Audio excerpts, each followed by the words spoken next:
Hello students, I want to do a couple of videos here where we walk through solving a problem. Okay, so I've had a number of questions about adding vectors, and I've noticed a number of things that if I express how to do things now, it'll make more sense to people who are trying to do it. And sometimes you read the textbook, you read the notes that's given, and clearly you've read some of the notes I've gave that were going to greater detail. And it's the sort of thing where you can read it like that, but seeing it work out and seeing what I'm talking about helps. And so that's what I want to do. So we have these two vectors. One of them is labeled A, and we say that the length of it is 62 meters, and this angle theta sub A is 55 degrees. And we also have this vector B, and it's 44 meters, and theta sub B is 27 degrees, and it's below the x-axis. So this really should be a minus 27 degrees. But what we want is to find the length of C and theta sub C out of these, where C vector is A vector plus B vector. So we want to do that. And one of the things we note here is these vectors have components, and we can deal with that. In fact, we want to deal with that because it means it's going to make some of our math turn into addition instead of doing a bunch of drawing. So we have vectors. This is A sub x as a vector, and we have A sub y as a vector. And those have components, and we can find what they are. In this case, this is a right triangle because AX and AY are perpendicular. So these components we can get from the expression for A. A sub x is the length of A times cosine theta. And we'll do something similar for y, but now I'm going to bring in a calculator and try not to hit glare on it. And what we're going to do is just calculate it straight out. We have 62 meters times, and then we're going to put in 55 degrees and take the cosine. And what we should get is 35.56 meters. And I want to keep more significant figures than I need. All of these are two significant figures. If I keep 4, then I don't have to keep things in memory on the computer, and I can get reasonably okay. And I'll round the significant figures at the end. So we want to find out what AY is. Well, it's the length of A times sine theta. And note, I'm writing this length of A very explicitly. Normally, when I teach a class, just A without a vector symbol is the length. But I'm going to be very explicit. It's the length is expressed by absolute value here. And so this will be 62 meters. So I should write this out up here. 62 meters cosine 55 degrees. This is 62 meters sine 55 degrees. And this will equal, bring the calculator back in, 62 times 55 sine. And that is 50.79 meters. And that somewhat makes sense. If we look at our triangle, if this is a 50-degree angle, we expect AY to be bigger, and we expect them to be pretty somewhat close together. And this is okay. It makes sense.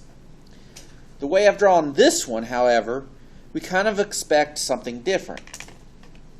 We'll have B sub y here, which is downwards. So we expect it to be negative because it's in the negative y direction. And we have B sub x. And we expect it to be about twice as large because this is about 30 degrees and sine of 30 is 1/2. So by should be 1/2 of no. By should be 1/2 of this vector, and bx should be about 85% of this vector. So bx and b should be close in length, and by should be 1/2. So when we calculate this out, you note this is being measured clockwise from the negative x direction. So what we really want is that.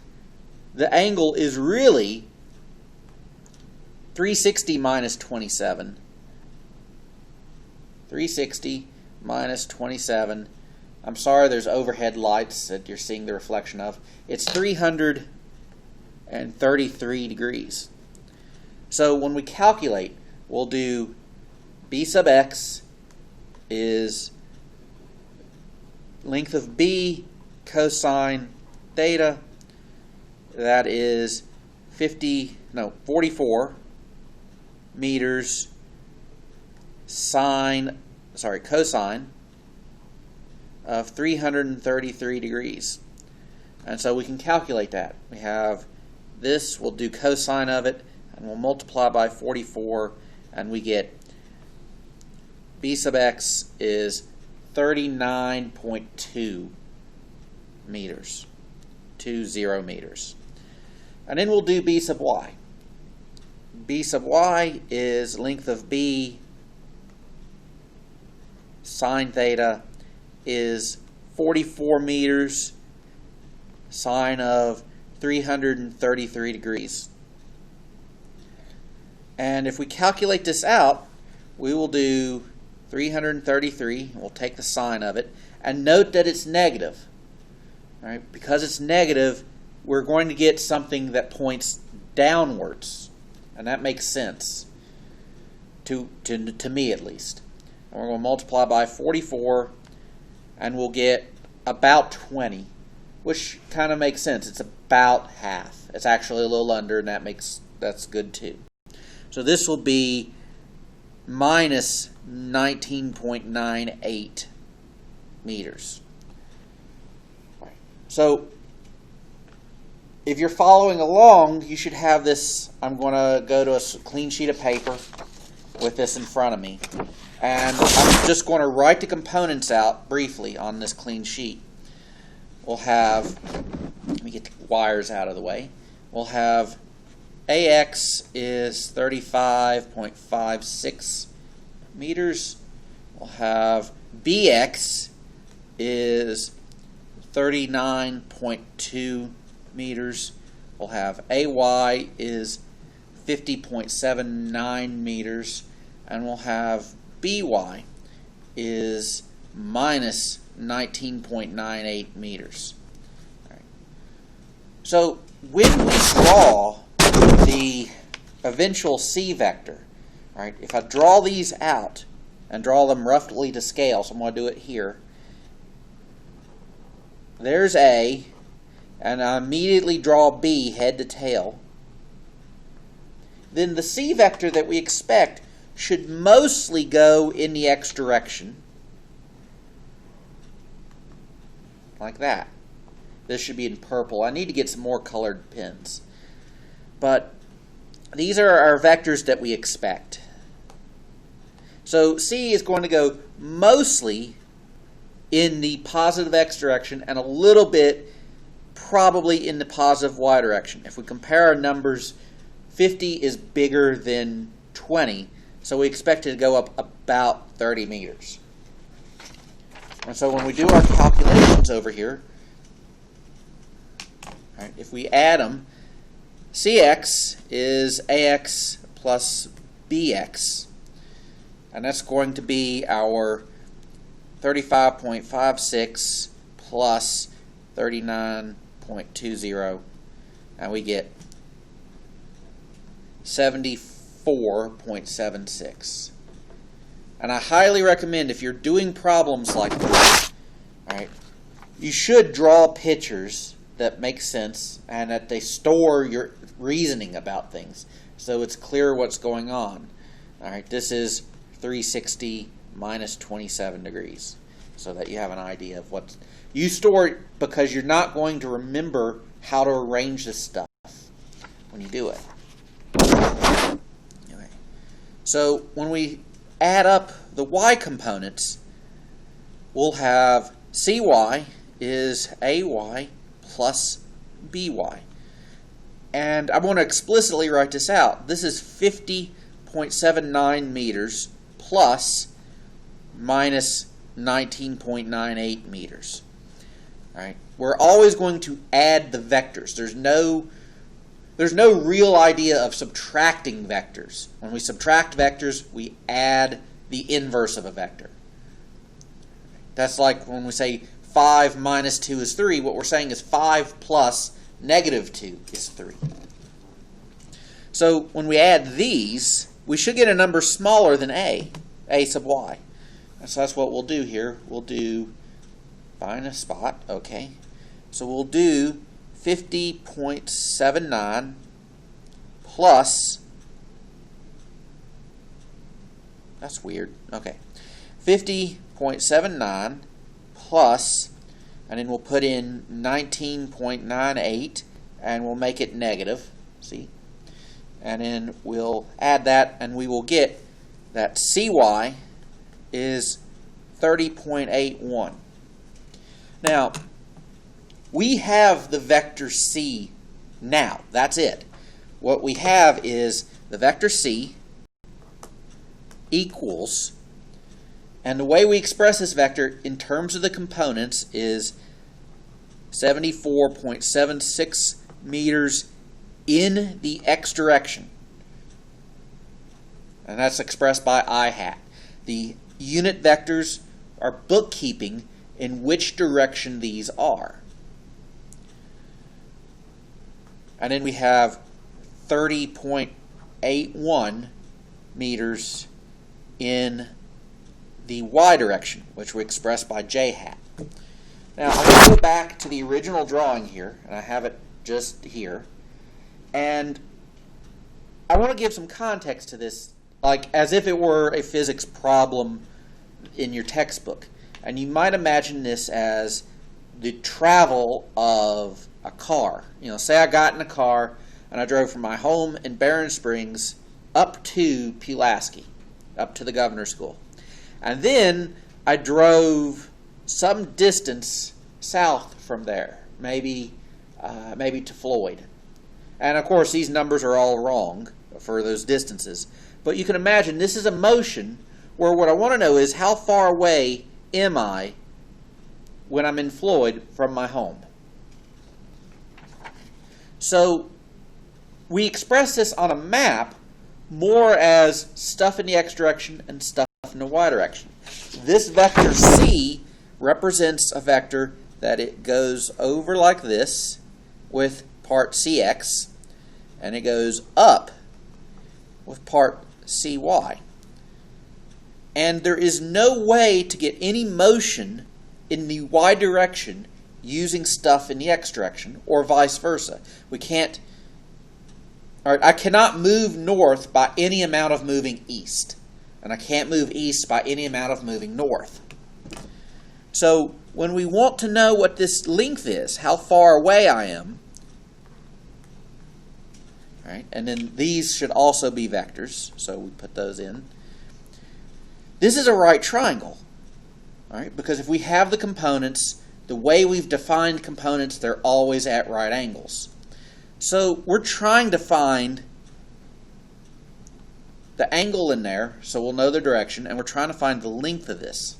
We're going to use Pythagorean theorem for that. So this just is the vector.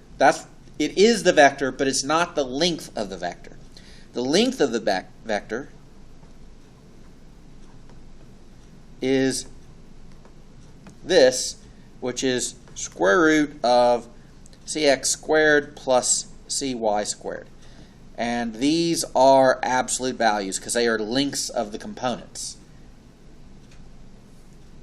So we will calculate that out directly. That is a square root of 74.76 meters squared plus 30.81 meters squared, and that is, when we put it in our calculator, 74.76 30.76 squared plus 30.81 squared.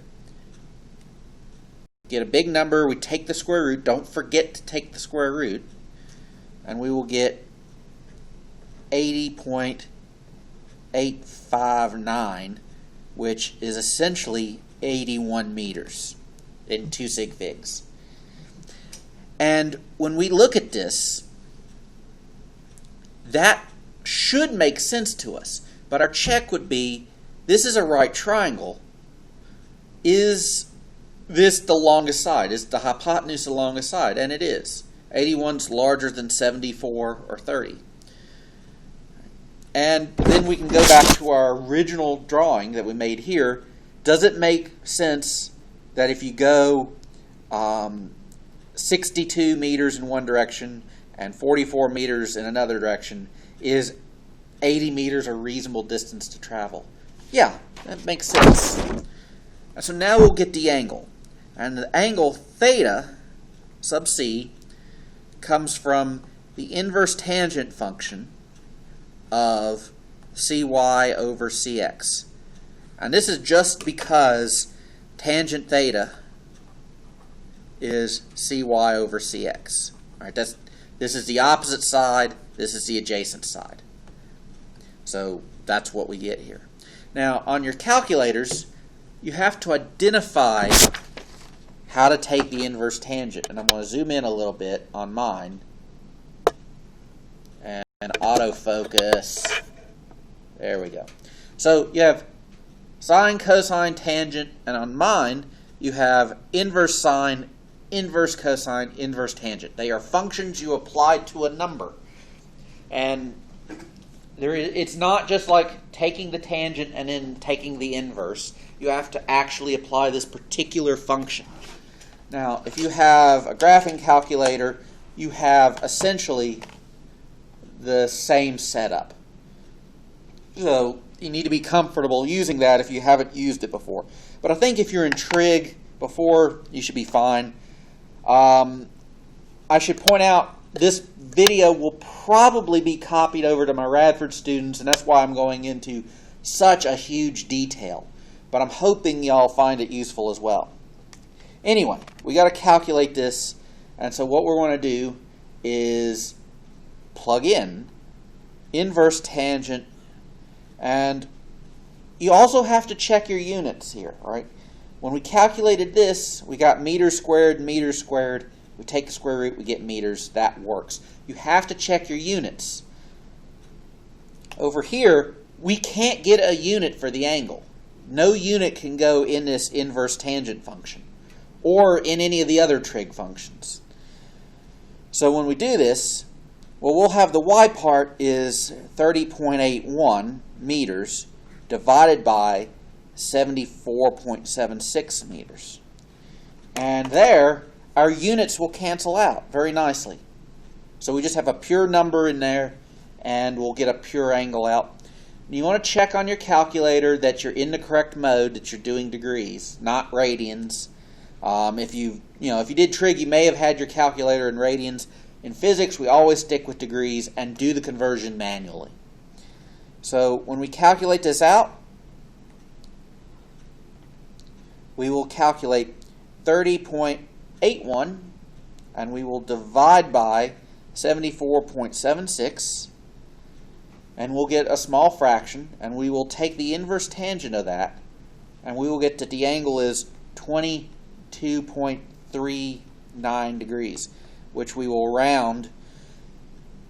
We need to think about sig figs on measurements that are not angles. For things that are angles, if we put the numbers in roughly the right sig figs, we should get out the right thing.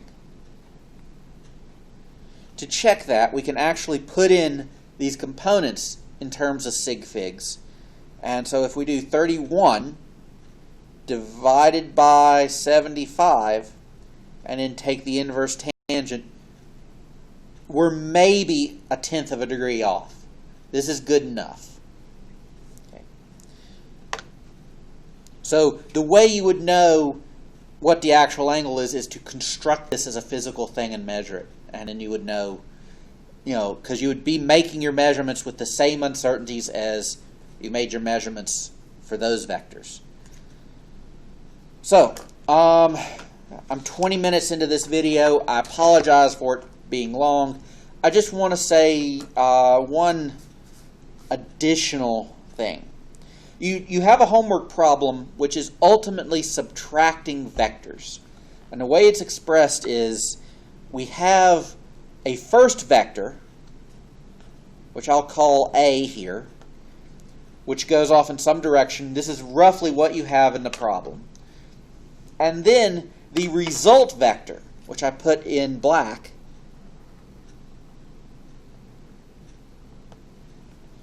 goes off this way. And we want to know what this second vector is. So this is the first, this is the result.